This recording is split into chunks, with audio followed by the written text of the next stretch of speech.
Sahabat yang dikasihi Kristus, selamat bertemu kembali. Mari kita mulai bersama-sama memasuki refleksi kita dengan memohon pimpinan Tuhan terlebih dahulu. Mari kita berdoa. Bapa yang Maha Pengasih, kami mengucap syukur untuk kesempatan yang Tuhan berikan.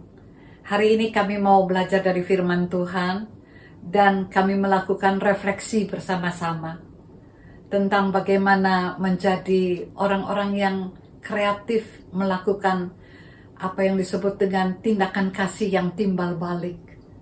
Tuhan, tolonglah kami. Secara khusus tolonglah hamba-Mu dalam segala ketidakberdayaannya. Supaya oleh Roh Kudus kami juga diberikan satu pemahaman, satu kearifan dalam memaknai firman Tuhan. Yang dipuji dan dimuliakan adalah Tuhan. Tolonglah hamba-Mu, ajari dalam kelemahannya, dengan kerendahan hati, supaya tetap boleh dipakai menjadi alat menyampaikan karya kasih Tuhan di tengah hidup ini. Terpujilah Tuhan. Dalam nama Tuhan Yesus, kami berdoa. Amin. Sahabat yang dikasihi Kristus, hari ini kita ada di bawah tema Creative Reciprocity. Apa yang dimaksud dengan creative reciprocity?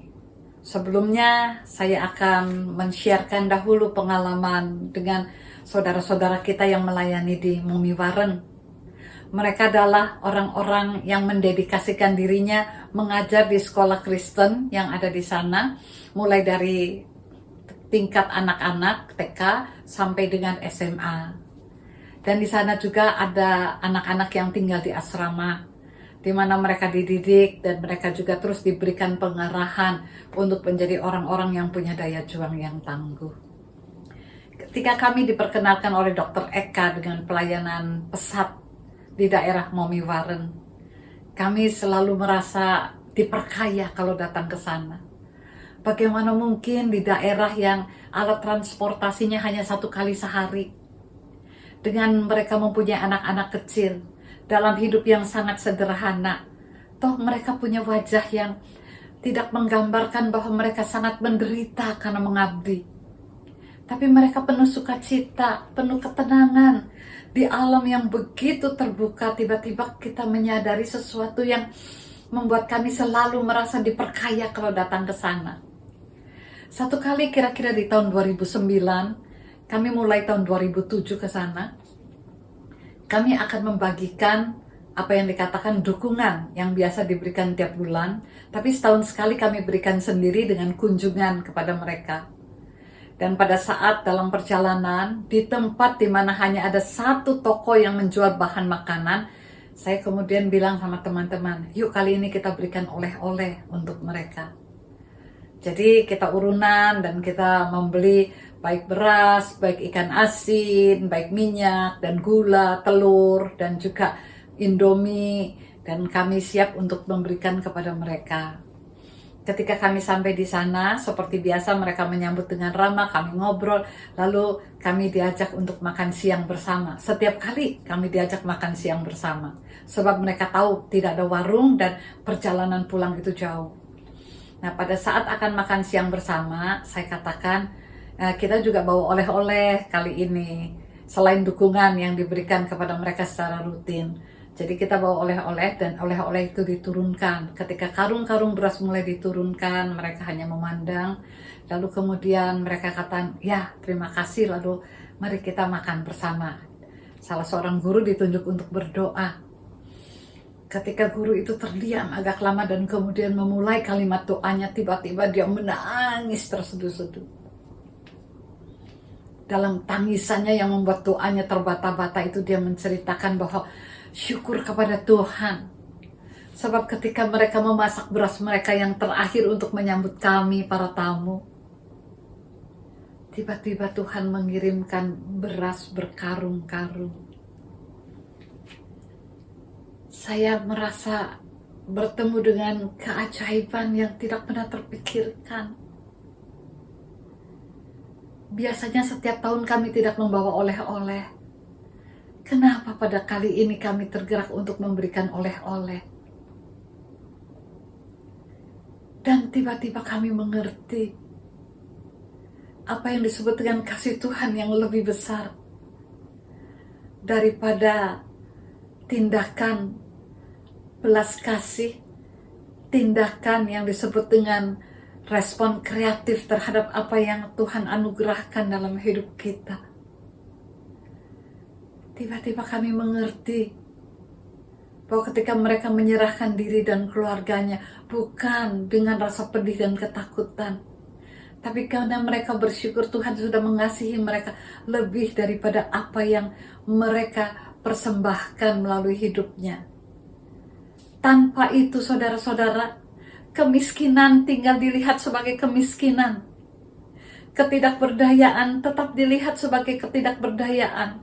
Kebodohan tetap dilihat sebagai kebodohan. Ada orang yang lahir di lingkungan yang penuh dengan kemiskinan, ketidakberdayaan, dan kebodohan, dan mereka tidak bisa berbuat apa-apa.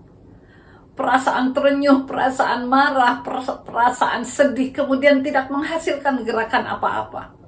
Hanya orang yang merasa bahwa Tuhan sudah memberikan sesuatu yang begitu besar akan tergerak untuk melakukan perubahan di tengah-tengah semua yang mengitari dirinya. Maka guru-guru yang berada di bawah yayasan pesat itu, yang hidupnya bergantung daripada donatur-donatur yang berempati dengan apa yang sedang dikerjakan untuk mencerdaskan anak-anak di sana, adalah guru-guru yang melakukannya dengan damai, dengan percaya pada pengalaman Tuhan sudah memberikan jauh lebih besar daripada apa yang mereka persembahkan. Maka mari sahabat, kita membaca Lukas pasal 6 ayatnya yang ke-21. Berbahagialah, hai kamu yang sekarang ini lapar, karena kamu akan dipuaskan. Berbahagialah, hai kamu yang sekarang ini menangis, karena kamu akan tertawa.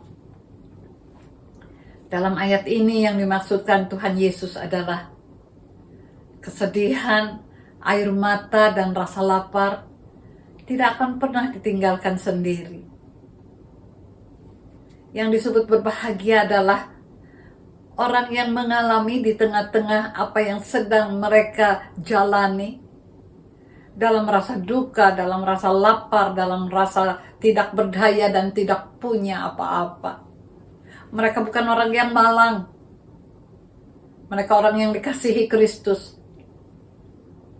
Dan kasih itu menggerakkan apa yang dikatakan peristiwa pengalaman iman. Ketika melalui utusan-utusannya Tuhan mengirimkan apa yang dikatakan sebuah sikap timbal balik yang akan mengajari mereka yang sudah dibebaskan dari rasa lapar dan kemiskinan juga meneruskan sebab apa yang mereka alami dan perubahan yang terjadi dengan diri mereka mengajari mereka menjadi orang-orang yang kreatif. Jadi sebetulnya ini bukan belas kasih dari seorang yang punya sekian banyak dan kemudian dia berkata sebagian kecil bisa saya berikan kepada mereka begitu saja. Bukan. Tapi dari hati yang merasa kaya dengan semua yang Tuhan sudah anugerahkan.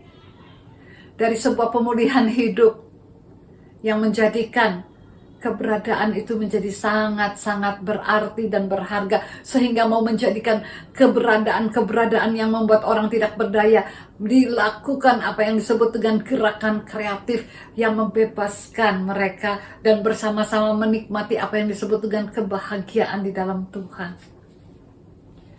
Maka mari saudaraku, kita sampai kepada apa yang dikatakan, apa sih yang dimaksud dengan creative reciprocity. Yang pertama, creative reciprocity adalah tindakan yang hanya bisa dilakukan kalau kita menemukan bahwa apa yang kita berikan hanyalah bagian yang kecil dibandingkan apa yang telah kita terima dari Tuhan. Jadi, syukur itu terus melimpah di hati kita. Dan yang sedang kita kerjakan adalah sebuah rasa syukur yang nyata dalam tindakan. Kalau dikatakan berbahagialah orang yang memberi daripada yang menerima, Apa yang dikatakan pada bagian itu adalah ketika kita melihat apa yang bisa kita berikan melalui syukur kita kepada Tuhan untuk semua yang Tuhan sudah anugerahkan dan percayakan pada kita. Melalui mata-mata mereka yang dipulihkan, kita bisa melihat cahaya kehidupan dan kita percaya bahwa mereka akan bergerak lagi kepada yang lain, dan pembebasan itu menjadi sesuatu yang berkesinambungan dan tidak hanya sekedar menikmati belas kasih dan berhenti pada titik pasif. Orang yang menerima cinta dari orang yang menyalurkan cinta Tuhan akan juga merasa begitu kaya dengan cinta Tuhan melalui apa yang disalurkan orang lain. Sebab tidak sekedar kita membuang sesuatu yang kita tidak perhitungkan, tetapi yang kita katakan, dari hatiku aku mau supaya terjadi perubahan. Supaya kita bersama-sama bergerak membebaskan ketidakberdayaan itu. Yang kedua, kita melihat bahwa dalam wajah yang begitu damai, kita akan mengatakan bahwa berbahagialah kamu. Kata ini dari ucapan bahagia Kristus ini sangat kuat. Orang yang mengasihi karena sudah dikasihi adalah orang yang berbahagia. Ia bukan orang yang miskin tanpa apa yang disebut dengan kemampuan untuk melihat hidup dan mengubahnya. Ada banyak orang yang punya banyak harta tapi miskin ketika menjadi pasif dan tidak bergerak untuk menghadirkan perubahan yang Tuhan mau. Jadi, ketika kita sedang mendengarkan undangan Kristus, bukan hanya untuk menolong, tetapi juga menemukan keindahan Allah dalam mereka yang harus ditolong. Wah, saudara pernah melihat keindahan karya Allah dalam diri mereka yang ditolong. Mata mereka yang bersinar-sinar dan punya harapan hidup. Mata mereka yang bicara tentang kami mau maju untuk kesempatan yang Tuhan bukakan melalui para utusannya. Selalu membuat kita merasakan itu mengalir dan akan terus bergerak seperti apa yang dikatakan, jejak-jejak kerajaan Allah yang terus mengalir dalam hati-hati yang bersuka cita oleh anugerah yang diterima dalam Kristus. Sepanjang kita melihat kemiskinan sebagai hal yang tidak menyenangkan, kita tidak benar-benar menemukan keindahan dari peristiwa memberi. Jadi kalau orang melihat kemiskinan sebagai hal yang menjijikkan, sebagai hal yang membuat kita gelisah, kita seringkali menjadi pasif. Kalau kita melihat ketidakberdayaan sebagai apa yang hampir mirip dengan apa yang dikatakan itu sudah nasib mereka, kita tidak mengenal itu. Kita berjuang sebab Tuhan sudah memberdayakan kita, membuat kita menjadi orang-orang yang punya daya hidup. Karena itu, kemiskinan dan ketidakberdayaan tidak membuat kita hanya memandangnya dengan rasa ngeri dan nyeri, tapi kita bergerak dan berjuang untuk sampai kepada step yang kedua. Ketika kita berpikir ingin membawa perubahan, kita sendiri pertama-tama belajar untuk mau dirubah oleh mereka yang ingin kita bantu. Ini aneh sekali, bukan? Ketika kita ingin membawa perubahan, kita sendiri mau dirubah oleh mereka yang akan kita bantu. Ketika melihat ketidakberdayaan mereka, ketika kita melihat bagaimana mereka terkebelakang misalnya, atau rapuh misalnya, apakah kondisi itu membuat kita sendiri jadi diubahkan? Sebab di sana kita bertemu dengan Kristus yang akan mengajari kita dan memampukan kita untuk melalui keberadaan dan kondisi mereka, kita menjadi dirubahkan menjadi manusia yang baru, yang tidak egois, yang tidak hanya berpikir, untung saya tidak seperti mereka. Untung saya tidak berada di dalam kondisi seperti itu. Untung keluarga saya tidak ada di dalam peristiwa yang sangat membuat kita merasa miskin itu. Tapi justru pada momen itu kita katakan, Tuhan, syukur kami bahwa di tengah-tengah apa yang kami alami nanti bersama mereka yang mengalami perubahan, kita menjadi sangat bahagia dan mereka juga bahagia. Dan itu menjadi sebuah keuntungan timbal balik. Bukan hanya mereka yang merasa berbahagia, tapi cara mereka berbahagia dan menjadi orang yang lebih mandiri dan lebih memiliki kepercayaan diri untuk terus membangun hidupnya. Kita merasakan sebuah kebahagiaan yang asalnya dari Tuhan. Dan barangkali pengalaman ini menjadi sebuah pengalaman di mana saya dan saudara bersama-sama terus didorong dan meyakini bahwa dengan menyaksikan apa yang dikatakan, melakukan pelayanan bagi mereka, kita di sana diingatkan oleh Kristus melalui apa yang dikatakan dalam Injil Matius pasal 25 ayatnya yang ke-40. Injil Matius pasal 25 ayatnya yang ke-40. Dan raja itu akan menjawab mereka, "Aku berkata kepadamu, sesungguhnya segala sesuatu yang kamu lakukan untuk salah seorang dari saudaraku yang paling hina ini, kamu telah melakukannya untuk aku." Pernah terharu melihat bagaimana kita menemukan Tuhan bersama dengan mereka yang dalam keterpurukan mereka tiba-tiba dibangunkan dan mereka berkata, "Kami punya harapan." Pernah terharu ketika mereka berkata, ini sesuatu yang hanya datangnya dari Tuhan. Pernah terharu bahwa sinar sudah datang katanya. Dan mereka menyaksikan betapa sinar ilahi itu mengubah mereka menjadi manusia baru, dan kita yang dipakai menjadi alat sarana di dalam lawatan Tuhan itu merasakan juga berlimpah-limpah dengan sukacita ketika melihat mata mereka. Bukan melihat diri kita sebagai orang yang punya sesuatu dan kita bagikan supaya mereka menjadi apa yang dikatakan mendapatkan sedikit porsi yang lebih baik. Bukan. Tetapi gerakan mereka untuk membaharui diri, merubah diri adalah sesuatu yang tiba-tiba kita katakan, kami sudah bertemu dengan apa yang dikatakan untuk mereka yang paling miskin, yang terkecil, yang engkau layani di sana, engkau melayani aku. Kapan aku melayanimu Tuhan? Sebab aku dicintai Tuhan dan aku ingin mencintai Tuhan. Temukan di mata-mata orang yang bersyukur bahwa keadaan mereka bukanlah satu status quo yang akan terus-menerus menjadi ratapan. Tapi cahaya pengharapan itu yang dari yang ilahi sudah mengubah mereka, sudah menyemangati mereka. Kalau dulu mereka malas bersekolah, tiba-tiba mereka jadi rajin sebab mereka melihat pengharapan.